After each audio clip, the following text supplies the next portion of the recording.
Iba pang balita, pinanawagan ngayon ng ilang senador na magkaroon ng mas mahigpit na parusa laban sa mga nagpapakalat ng fake news. Ngunit si Senate President Chis Escudero ay may paalala kaugnay nito. Ang detalye mula kay Troy Gomez. Iginit ni Senate President Francis Chis Escudero na kung anumang panukalang batas kontra fake news ang ipapasa ay hindi ito dapat lalabag sa karapatan ng malayang pamamahayag.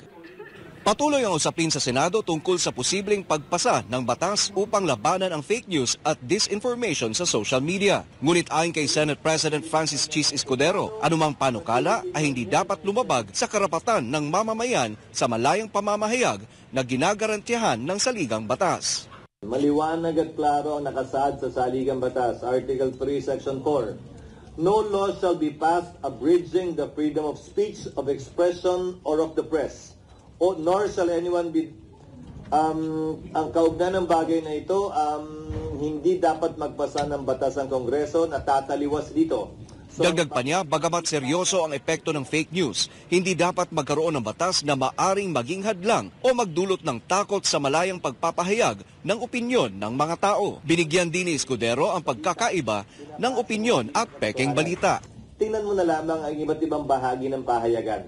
Hindi ba merong news, yung headline, merong opinion, editorial.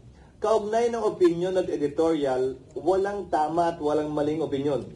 Opinion mo yun, karapatan mong sabihin kung ano yung opinion at nasa sa isip mo. At hindi mo naman sinasabing ito ang totoo, ito ang opinion ko.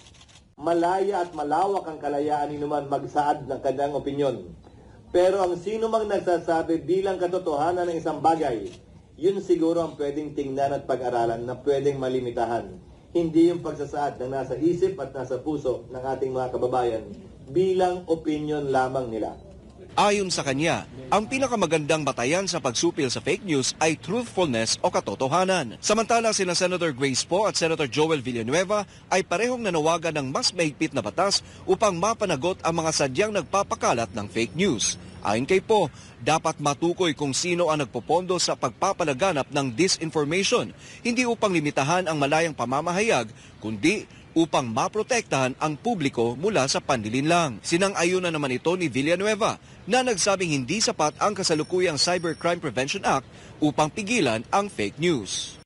Mula dito sa Senado, para sa Diyos at sa Pilipinas kung mahal, Troy Gomez nag-uulat, SMNI News.